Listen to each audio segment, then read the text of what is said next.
De lo que les voy a decir a continuación, quiero aclararles algo. En este segmento,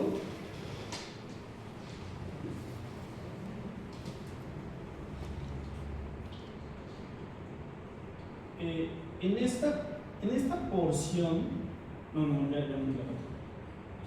No, sí, es lo correcto, perdón. En esta porción, es decir, entre la transición de la arteria renal hasta que se forma cada una de las 5 segmentarias, hay mucha variabilidad anatómica. Yo les voy a comentar la forma en la que originalmente lo aprendí y que además, en mi perspectiva, es la forma más simple de aprenderse estas arterias. ¿Sabe qué, doctor? Yo creo que es impráctico o no coincide con lo que dice mi autor de referencia, que es Rubier o que es Moore. Está bien, no pasa nada. Pero en esencia, el único punto donde puede cambiar significativamente lo que yo les diga, e incluso si contrastan ustedes libros o artículos, el punto donde mayor variabilidad hay entre un autor o entre un artículo y otro es esta parte, ¿ok? Bueno, una vez hecho ese comentario de inicio, vamos a lo que sigue, las ramas intrarrenales. Las ramas intrarrenales rápidamente se bifurcan en una arteria prepiélica y una arteria retropiélica. Prepiélica, ¿qué querrá decir? Ya decir qué significa el prefijo piel, no, la raíz pielo. Antes de la pelvis renal. ¿Antes de la qué? Pelvis renal. Antes de la pelvis, exacto. Prepiélico sería antes de la pelvis renal. ¿Y retropiélico? Después. Atrás de la pelvis renal. Sale adelante y atrás para ser exactos. Bueno. Ahora, la arteria retropiélica solo da una rama y además esa rama es terminal. La rama en cuestión es la segmentaria posterior, ¿ok? Entonces, básicamente es la misma arteria. La retropiélica cambia de nombre y se transforma en segmentaria posterior. Vamos yendo hasta acá. La que tiene un poquito más de ciencia, un poquito más de dificultad para aprendérsela, es la prepiélica, porque la prepiélica va a dar origen respectivamente a la segmentaria superior, la segmentaria inferior y las segmentarias anteriores, ¿ok? Entonces, esta sí tiene un poquito más de chiste. A veces da origen a las 4 directamente, por medio de una tetrafurcación. En otras ocasiones se trifurca dando a la inferior, superior y una anterior, y la anterior después se bifurca dando a la superior y a la inferior. En otras ocasiones se bifurca dando a la inferior y a la anteroinferior por un lado y a la superior y a la anterosuperior por otro lado, ¿ok? Entonces, ese es el sitio donde les digo que hay muchísima variabilidad en los patrones de cómo se generan. Pero para tener una base, un concepto general sobre el cual aprenderlos, pues me parece que esta tabla o este orden es lo más fácil. La segmentaria se tetrafurca dando 4 ramas. ¿Qué es lo que no varía? ¿Sale? ¿Qué es lo que no varía asumiendo que sea un riñón sano, que no tenga malformaciones, etcétera? Lo que no varía es que siempre son 5 segmentarias. Esto no varía, siempre son 5 segmentarias. ¿Vamos bien hasta acá? Bueno, vamos a verlo tanto en la ilustración y ya regresamos aquí para terminar. Miren, tenemos aquí a las prepiélica y retropiélica, y después con los números 1, ay Dios mío, ya medito, ya casi.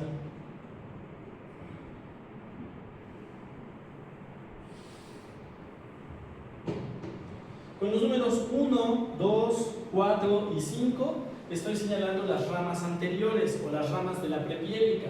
La rama superior, la rama anterosuperior, la rama anteroinferior y la rama inferior. ¿Ok? 1, 2, 4 y 5. Y con el número 3 estoy señalando a la retropiélica que se transformó en segmentaria posterior. Entonces, en esta ilustración, por ejemplo, la segmentaria superior y la segmentaria inferior no salieron luego de la prepiélica, perdón, al revés, salieron luego de la prepiélica, salieron inmediatamente de la prepiélica y después la prepiélica terminó dando origen a las segmentarias anterosuperior y anteroinferior. ¿Vamos bien hasta acá? Bueno. Ahora, para no saturar mucho la tablita que les puse, nada más lo coloqué abajo de una. Pero esto que voy a decir pasa con la superior, con la anteroinferior, con la inferior y con la posterior. Solo lo anoté en esta para que no se saturara la diapositiva, pero ocurre con cualquiera de las otras cuatro. ¿Qué es lo que pasa? Las arterias segmentarias transcurren en las columnas renales entre las pirámides renales. En ese momento se llaman arterias interlobulares. Y cuando llegan a la base de las pirámides renales, cambian de dirección para llamarse arterias arqueadas o arcuatas, para finalmente convertirse en arterias con forma de rayos de sol, que se llamarán arterias radiadas. Vamos a la imagen. Entonces, arterias segmentarias, y las segmentarias pasan entre las pirámides a través de las columnas. Ahí se llaman arterias interlobulares. Después estas cambian de dirección en la base de la pirámide para transformarse en arterias arqueadas, ¿sale?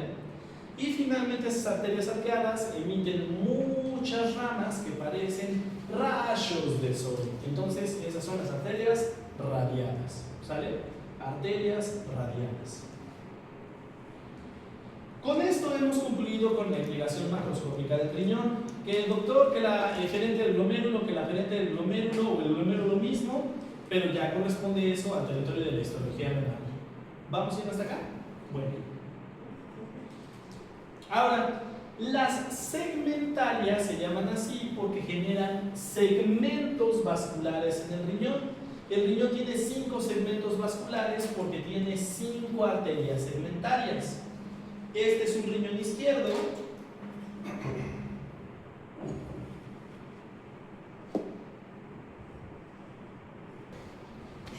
Les estaba diciendo que las arterias segmentarias generan segmentos en el riñón y entonces son 5 segmentos en el riñón, siempre son 5 segmentos. Este es un riñón izquierdo, aquí lo vemos desde adelante, aquí lo vemos desde atrás. Adelante, atrás, adelante, atrás. En la parte anterior el riñón tiene 4 segmentos en la parte de adelante. Aquí podemos ver segmento superior, el verde es el antero superior. ¿Esto qué color es? ¿Azul? Sí. El azul es el antero inferior y ¿esto qué color es? Rosa. Moradito. Lila. El lila es inferior, ¿sale? Entonces segmentos superior, antero inferior e inferior. Vista anterior. En la vista posterior sí se alcanza a ver un cachito del segmento superior y un cachote del segmento inferior, pero no son los importantes. El importante es el segmento que ocupa casi todo el cacho de atrás. ¿Cuál es ese segmento? El segmento posterior. Cada segmento lleva el nombre de la arteria segmentaria que llega a él. O si lo quieren ver desde otra perspectiva, cada arteria segmentaria se llama como el segmento del riñón al que llega. Al final son iguales. ¿Vamos bien hasta acá? Ahora, hablaremos de venas. Fíjense, la explicación de lo que les voy a decir tiene que ver con que antes el sol era masculino y las estrellas femeninas, y las venas son femeninas y las arterias son masculinas. Entonces, en arterias se habla de radiadas y en venas se habla de estrelladas. No nos vamos a meter con esa controversia, pero por alguna razón que no explicaremos aquí, las primeras venas del riñón macroscópicas se llaman venas estrelladas. Si lo piensan, pues son como el equivalente de las arterias radiadas, pero bueno, estas se llaman estrelladas. ¿Ok? Las venas estrelladas confluyen en las venas arcuatas, las arcuatas en las interlobulares en las segmentarias en la propiélica y retropiélica, y la propiélica y retropiélica en la vena renal, la cual a su vez recibe venas extrarrenales, que son la suprarrenal inferior y las pieloureterales. ¿Esto suena conocido? Sí, porque básicamente es el esquema de la irrigación, es igualito. ¿Qué cambió? El orden. ¿Y qué cambió? Que en vez de radiadas, las venas son estrelladas. ¿Sale? ¿Vamos bien hasta acá? Ah, sí, en las arterias empiezas del centro a la periferia y en las venas empiezas de la periferia hacia el centro. Ahora, hay otra diferencia. ¿Pueden reconocer este gran vaso que está aquí? ¿Cuál es? La cava inferior. La que está hasta acá. ¿Esto qué es? La Vena cava cava inferior. inferior. Vena cava inferior. Bueno. La vena cava inferior recibe a las venas renales. De hecho, la obstrucción de la vena cava inferior por arriba de las renales es incompatible con la vida, nos petateamos luego. Pero si se obstruye por abajo de las renales, no hay tanto pedo. Bueno. Pero eso no es lo que quiero que vean. Vean la longitud de la renal derecha y vean la longitud, ni siquiera me alcanza la mano. Tampoco me alcanzó, ¿sale? La longitud de la vena renal izquierda. O sea, la vena renal izquierda es muy larga porque la vena cava inferior está cargada hacia el lado derecho del cuerpo. Vamos yendo hasta acá. Bueno, la cuestión es que esto genera relaciones anatómicas particulares en la vena renal izquierda. ¿Qué es lo que ocurre? Venas que en circunstancias habituales deberían haber drenado directamente hacia la vena cava inferior, llegan del lado izquierdo y como que dicen, achis, achis, achis, yo había ponido una vena cava inferior acá y ahora ya no está, porque está muy a la derecha. Y entonces dicen, pero pues traigo carga, ¿y ahora qué hago? Pues déjamela a mí, le dice la renal izquierda, ¿ok? Entonces, la renal izquierda recibe algunas venas en el lado izquierdo que deberían de haber llegado directamente hacia la vena cava inferior. La más importante de ellas es la gonadal izquierda, ¿ok? ¿A qué llega la gonadal? ¿De dónde viene la vena gonadal? De las gónadas, exactamente. El nombre gonadal es el nombre que le damos a esa vena. Si no sabemos, por ejemplo, ¿es hombre o mujer? ¿Quién sabe? Gonadal, ¿ok? Entonces, la vena gonadal, si viniera del hombre, sería vena testicular, si viniera de la mujer, sería vena ovárica, ¿ok? La vena gonadal izquierda desemboca en la vena renal izquierda. Siguiente vena. La pared posterior del abdomen drena hacia unas venas que se llaman lumbares. Hay cuarta, tercera, segunda y primera vena lumbares. ¿Sale? Cuarta, tercera, segunda y primera vena lumbares. Entonces, aproximadamente esta debe de ser la segunda, esta la tercera, la cuarta debe de andar por acá. Y la primera, sale la primera vena lumbar, también desemboca directamente hacia la vena renal izquierda. ¿Sale? Nada más la del lado izquierdo. Vena lumbar izquierda, primera vena lumbar izquierda, desemboca en la vena renal izquierda. Y por último, aquí tenemos una vena que viene desde el diafragma. Esa vena se llama vena frénica inferior izquierda. Vena frénica inferior izquierda. Y también desemboca directamente en la renal izquierda. Como que la vena cava dice, ¿sabes qué? Yo ya no pude estar aquí haciendo esta chamba, pero ahí te la encargo, ¿no? ¿Hasta el momento vamos bien? Ahora, ¿se les puede olvidar? Teóricamente no, pero si se les llega a olvidar, lo que no deben olvidar es que la gonadal izquierda desemboca en la vena renal izquierda. La gonadal izquierda desemboca en la vena renal izquierda. Eso sí no se les puede olvidar por nada del mundo. ¿Dudas o preguntas hasta el momento? Bueno. Por otro lado, algo importante de mencionar con respecto a las relaciones anatómicas de los riñones es que el riñón izquierdo es ligeramente más superior que el riñón derecho, por el efecto de masa que hace el hígado. El hígado pues empuja un poquito hacia abajo el riñón derecho. Entonces, mientras que la zona del seno renal y la pelvis renal en el riñón izquierdo queda aproximadamente a la altura de la primera lumbar, en el riñón derecho, su seno renal y su pelvis renal quedan aproximadamente a la altura de la segunda lumbar. ¿Esto cómo repercute? Si ustedes hacen palpopercusión en un paciente, conocida como maniobra de Giordano, el lado izquierdo tiene que hacerse más alto mientras que el lado derecho tiene que hacerse más abajo. El otro día me decía un alumno en WAP, doctor, pero yo le he pegado al paciente siempre en el mismo sitio y a la misma altura en los dos lados, y si tiene piedras, chilla. O sea, sí es cierto, es posible que aunque ustedes golpeen a esta altura, en este lado, de todas maneras produzcan el reflejo de Giordano. Pero lo ideal sería que ustedes peguen donde la referencia anatómica es correcta, ¿sale? Tiene mayor sensibilidad hacia la prueba. ¿Dudas o preguntas hasta el momento? ¿No? Bueno. Y miren, con uréteres va a pasar algo muy similar a lo que pasó con tráquea y con esófago. Es una estructura bien larga, grande entre comillas, para lo que realmente es.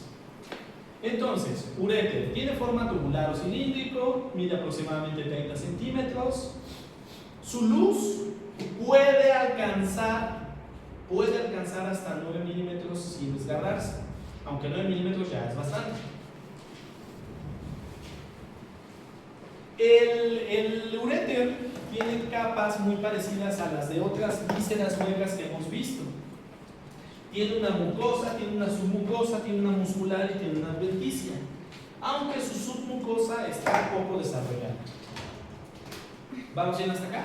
Bueno, y aquí viene una de las cuestiones. Miren, el uréter tiene una porción abdominal y otra porción pélvica. ¿Y cuál es el límite?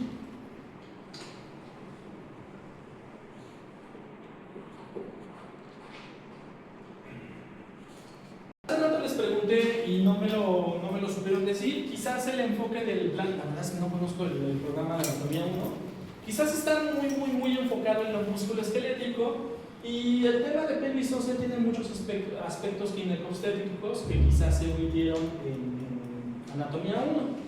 Vamos a mencionar rápidamente dos conceptos que necesito que sepan de pelvis ósea. Son conceptos bien importantes. La verdad es que lo que les voy a decir, aunque no lo crean y aunque parezca muy rebuscado, va a ser bien importante. Hay una cosa en particular que les juro que para empezar, si yo me entero que no se lo saben, les aviento un chanclazo. Y por otro lado, de verdad que en toda su vida, hasta el último día que sean médicos, tienen que saberse eso. Ahorita van a ver. Miren. Aquí tenemos al conjunto de los 4 huesos que constituyen a la pelvis ósea. Es decir, tenemos a los dos coxales, coxal izquierdo, coxal derecho, sacro y coxis. ¿Vamos bien hasta acá? Correcto. Y hemos marcado algunas referencias anatómicas de esos huesos o de sus elementos articulares para crear un límite, del cual hablaremos ahorita. Entonces, de adelante para atrás, con amarillo tenemos al borde superior del disco interpúbico, o también llamado borde superior de la sínfisis del pubis. ¿Vamos a corto hasta acá? Cámara. Con color verde, ¿alguien sabe cómo se llama ese cacho? Se inserta de hecho el músculo recto del abdomen y el músculo piramidal del abdomen ahí. ¿Cuál espina del isquion? Está hasta... Para empezar, espina del isquion ya no se maneja, se llama espina ciática. Espina ciática. La espina ciática estaría por acá, nada más que no se ve. La espina del pubis. La espina del pubis es el límite entre lo verde y lo azul. Más o menos, ahí llamas. Más o menos. Para ser concreto, eso verde se llama cresta del pubis. ¿Sale? Cresta del pubis o púbica. ¿Vamos bien hasta acá? Ahora, lo azul, ¿cómo se llama? Pecten pubis. Entre la cresta púbica y el pecten pubis es donde está la espina del pubis. ¿Sale? Ese es su límite anatómico franco. Sale pues. Que por cierto, el pecten pubis, pecten significa peine, pero no se llama pecten pubis porque tenga forma de peine, sino porque ahí se inserta un músculo que tiene forma de peine, que se llama músculo pectíneo. ¿Sale? Bueno, después de eso, ¿qué color es este? Morado. Con color morado, ¿cómo se llama esa saliente en el coxal? La línea arqueada, guarcuata, perfecto. Después tenemos con color azul un borde en el sacro, ¿sale? No sé si sepan cómo se llama esa línea. Miren, en los libros de obstetricia y muchos médicos le van a decir línea terminal. Oficialmente se llama borde anterior de la ala del sacro, pero muchos le dicen línea terminal. ¿Vamos bien hasta acá? Y por último, ahorita si no me la dicen, igual no hay tanto bronca, pero a partir del primer minuto de que lo diga, ya no tienen opción a no saberlo, ¿sale? se lo deben de saber. ¿Cómo se llama el borde marcado con color rojo que corresponde al borde anterior del cuerpo de la primera protovértebra sacra? El promontorio. El promontorio. ¿Y por qué los de la hora anterior no se lo supieron? Bueno, el promontorio del sacro, sale el promontorio del sacro. ¿Vamos bien hasta acá? Bueno. Entonces, todo esto, obviamente de ambos lados, excepto el promontorio y el borde superior del sínfisis del pubis, todo esto crea un límite que se llama estrecho superior de la pelvis. ¿Sale? Estrecho superior de la pelvis. Ajá, ¿y eso qué? Desde el punto de vista ginecobstétrico, aquí es donde encontrará la zona más estrecha el producto para poder pasar. Esto forma parte del canal de parto, entonces aquí es donde se puede encontrar la mayor estrechez. ¿Sale? Aquí es donde se determina la famosa disociación cefalopélvica, que es indicación para cesárea. Pero independientemente de eso, también el estrecho superior de la pelvis es un límite anatómico, un límite franco. Esto no lo vamos a hablar ahorita. Ok. Antes de ir al último, quisiera aclarar, pelvis ósea se refiere al conjunto de 4 huesos. Pelvis ósea se refiere a un conjunto de huesos. Ahora, pelvis es un espacio anatómico con forma de caso o con truncado. ¿Ok? Bueno, aquí en estas dos imágenes tenemos 3 espacios anatómicos señalados con amarillo, verde chocoleta y verde pasto. O eso dijeron sus compañeros de la mañana. ¿Vamos viendo hasta acá? Bueno, de amarillo tenemos a la cavidad abdominal, propiamente dicha. De verde chocoleta tenemos a la pelvis mayor. Y de verde pasto tenemos a la pelvis menor. ¿Vamos viendo hasta acá? Por favor, les pido que si ustedes están tomando apuntes, coloquen que la pelvis mayor también se llama pelvis falsa, como los hombres, ¿sale? O como ella antes de que se fuera. ¿Vamos bien hasta acá? Sale. Y la pelvis menor también se llama pelvis verdadera. ¿Por qué una será falsa y la otra verdadera? La verdadera contiene los... Sí es cierto, pero ¿quieren saber la verdad? La pelvis falsa no tiene forma de caso o de cono truncado, y la pelvis verdadera sí tiene forma de cono o de caso. ¿Sale? ¿Vamos bien hasta acá? La pelvis 100% real, no fake, y los órganos pélvicos están dentro de la pelvis menor o pelvis verdadera. Y la pelvis mayor o falsa es considerada una extensión del abdomen. En la pelvis falsa está, por ejemplo, ciego, apéndice, colon sigmoides, yeyuno, íleon, ¿sale? Entonces, la pelvis mayor es un espacio contenido dentro de los huesos de la pelvis ósea, pero que para aplicaciones prácticas eso se considera órganos abdominales. ¿Vamos en esta acá? Oiga, doctor, pues al final, ¿cuál es el límite entre las dos? El estrecho superior de la pelvis. ¿Tú lo preguntas? ¿No? Bueno. Sabiendo todo esto, ya lo último va a ser Vasilowski. El uréter tiene que tener una porción abdominal y una pélvica. Aunque aquí no se ve claramente el estrecho superior de la pelvis, los vasos ilíacos, ¿sale? En este caso vasos, vasos ilíacos comunes y después vasos ilíacos externos nos van a indicar la referencia de dónde está el estrecho superior de la pelvis. Por lo tanto, localizamos un uréter. ¿Cómo le hacemos? Primero localizamos un riñón y después a partir de él localizamos el uréter. ¿Sale? Espero que visualmente ya ubiquen el uréter izquierdo. Bueno. De aquí para acá es uréter en porción abdominal. Y de aquí para acá es uréter en porción pélvica. Listo. Vamos yendo hasta acá. Ya estamos a punto, de hecho, de comenzar con órganos pélvicos. ¿Dudas, preguntas o aclaraciones? Hasta hasta aquí lo vamos a dejar. Suscríbanse, denle like, activen la campanita y nos